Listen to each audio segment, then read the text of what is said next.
everyone, this is Breanna Rutter from howtoblackhair.com, and in this video I want to share with you 11 hair tips that would help you with growing your hair. The subject of this video is going to be about how to grow your hair long by preventing hair damage. Hair tip number 1, relaxers.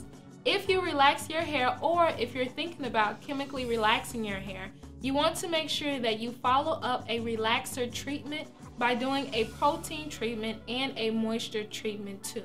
The relaxer itself changes the protein molecules in your hair, which is why it makes your hair straighter. So by breaking up the protein of your hair, this by itself is damage inflicting upon your strands. So to make sure to combat the issues you have with your hair after relaxer, you want to make sure that you follow up with a protein treatment and a deep conditioning treatment as well. Hair tip number 2, coloring your hair. When you are coloring your hair, this process itself is already inflicting damage upon your strands. So from the order of the most damaging coloring treatments to the least would be permanent hair coloring, semi-permanent hair coloring, and then a natural colorant from plants such as henna or indigo coloring treatments. Just know that even the lighter you go with your coloring sessions, this is more stripping on your hair. So after any coloring treatments you do to your hair, you want to make sure to follow up with either a protein treatment or a moisture treatment to keep your hair healthy. Hair tip number 3, improper styling tools. When you are styling and manipulating your hair, you want to make sure that you use the appropriate tools to do so. Make sure to aim for wide-toothed seamless combs as you are using a tool to detangle your hair. If you have any awkward plastic ridges or metal prongs that stick out of your materials, this will snag on your hair throughout the day, and then when you take them out, you could even lose some of your hair or cause pain because they're caught on your strands. So make sure that with the tools you use, the teeth are wide enough and the materials that you clip onto your hair for styling are also friendly with your hair and snagless as well. Hair tip number 4, the way you handle your hair. The way that you handle your hair is extremely important because if you're rough on your hair, this always leads to breakage. So when you are detangling your hair, first of all, it's always best to do so on wet hair. This is when the hair is most elastic and stretchy. You want your hair to have some give when you're combing it so that you're not putting too much resistance on your strands. So when you're combing your hair, you have to use a wide-tooth comb for best detangling, and you want to make sure that you're detangling appropriately so that you don't create snags on your hair. By combing from the ends to the roots, this helps you prevent tangles. So when you are manipulating your hair, it's best to have best practices to prevent hair damage along the way. Hair tip number 5, mineral buildup in your water.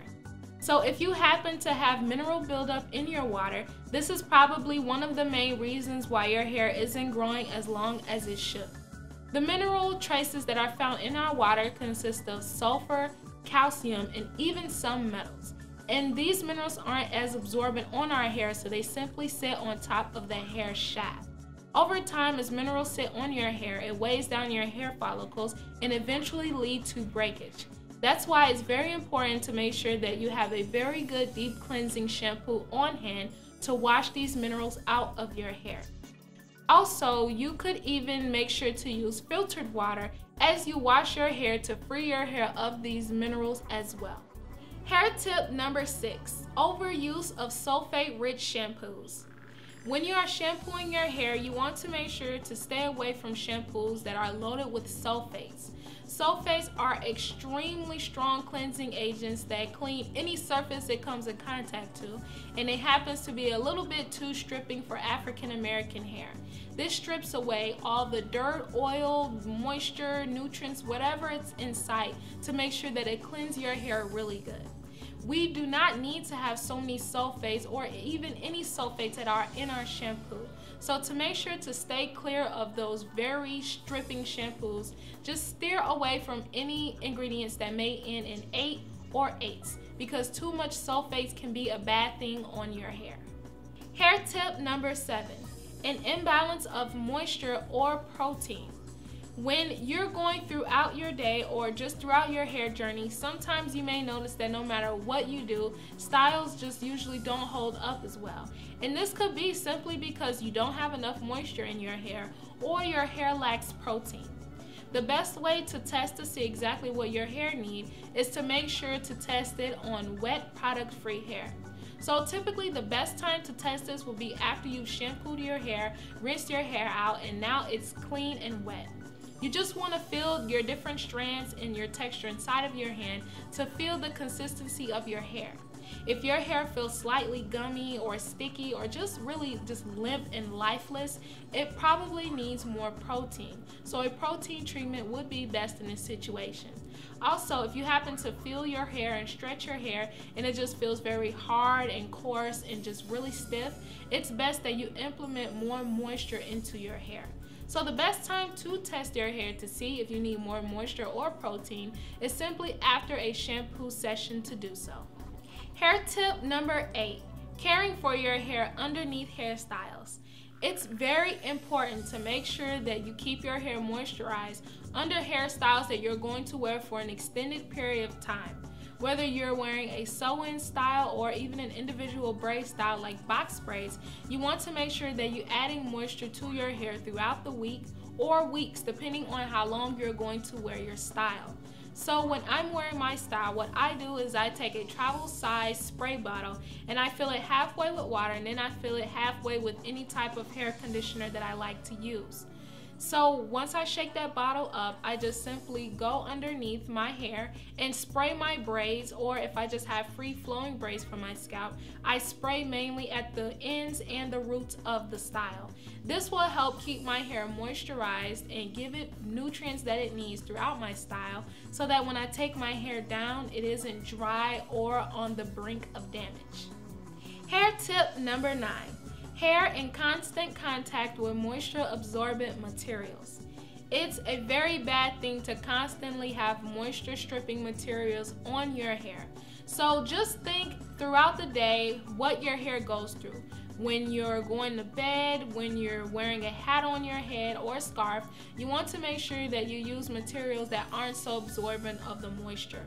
The more moisture that's taken away from your hair, the more dry your hair will become, which ultimately leads to breakage. So we want to make sure that we're retaining our length and growing our hair as long as it can by keeping moisture absorbent materials away from it, such as cotton and wool. So if your favorite hat happens to be wool, you have to make sure to put some type of bonnet on your head to protect your hair from the wool itself. Also cotton as well. If you happen to sleep on cotton pillows, it's best to invest into a silk pillow or just simply to wear a silk scarf on your head to protect your hair from these materials. Hair tip number 10, an unhealthy diet. So I really wanted to mention this tip at first when I began this video, but I didn't want to turn everybody off and then everyone wants to click off at once because I'm just gonna rave about eating your fruits and vegetables. But the truth of the matter is that a healthy diet is really important when it comes to your body and your hair. The great thing about our body is that it manages and categorizes of importance where the nutrients will go first. So all of your vital organs will get what it needs before your hair, skin, and your nails do. So maybe a reason why your hair just isn't the way it's supposed to be is probably because maybe you don't take in as much protein as you need to. As your body gets the protein it needs, it's probably only giving very little off that's left for your hair, skin, and nails. So maybe that's the reason why your hair always feels like it's lacking protein. Also, if you don't drink much water, everything will be dry. Your skin will be dry, your nails will be dry, and especially your hair will be dry. If you're not drinking the recommended amount of water you're supposed to every day, how can you expect your hair to stay moisturized? The best moisture is always from the inside before it is from the outside. So it's very important to make sure that you have a healthy diet to have healthy hair. Last but not least, hair tip number 11. Cutting, dusting, and trimming your ends. So it's very important that you ask yourself, when was the last time I cut my hair? If you happen to trim your ends maybe a couple of weeks ago or a couple of months ago, that's a good thing. But if years have gone by, or even way too many months have gone by in the year without you cutting your hair, then this is probably the reason why your hair is not getting long. It's very hard to grow long hair when the ends of your hair is damaged, simply because the damaged split ends will continue to split and continue to break all the way up your hair shaft. This makes it look as if your hair isn't growing, because as quick as it's growing, it's breaking off just the same. So I want to tell you a little bit of story about my hair and what I went through when I didn't want to cut my ends at all. So when I first went natural, I already assumed that I wouldn't need a trim because I was no longer inflicting damage upon my hair, and I was taking care of my hair the best way that I could. As time went on, I noticed that my hair just didn't feel the same. No matter if I put protein in my hair or more moisture in my hair, or simply done everything possible to make sure that I protect my hair, it wouldn't grow right no matter what. So the way that your hair should feel, it should feel consistent from the roots of your hair to the ends of your hair. By nature, the ends are going to be more dry, so it may feel a little bit different, but my hair would be extremely smooth at the roots, and then it will just feel like cracks and cackles and lumps and bumps all the way down my hair ends, and it would feel very dry and brittle. I was running away from a trim for over 2 years. Never go longer than that, or even longer than a year at all when trimming your hair. My best suggestion to follow along with when trimming or dusting or cutting your ends is to do so about every 6 months. You could do so less than that if you seem to have more damaged hair on your ends, or you maybe even can go longer. Maybe once a year is good for you. But you want to make sure that you cut when you feel and see damage. The more you run away from damaged ends, the more your hair will continue to break. So no matter how long you wait, it's not going to break off perfectly and then you're going to grow long hair. You have to stop the issue at the root, which means when you feel your ends are damaged, you have to snip your ends to make sure that you can grow long, healthy hair. So that is 11 of my best hair tips that I have for you to make sure that you retain length and prevent damage as you are growing your hair. Thank you so much for watching my vlog on how to grow long hair by preventing hair damage. Make sure to go to the website howtoblackhair.com to check out more articles and how-tos as well. And sew extensions on top. The purpose of the protective style is to protect your ends and your hair so that you can actually grow long.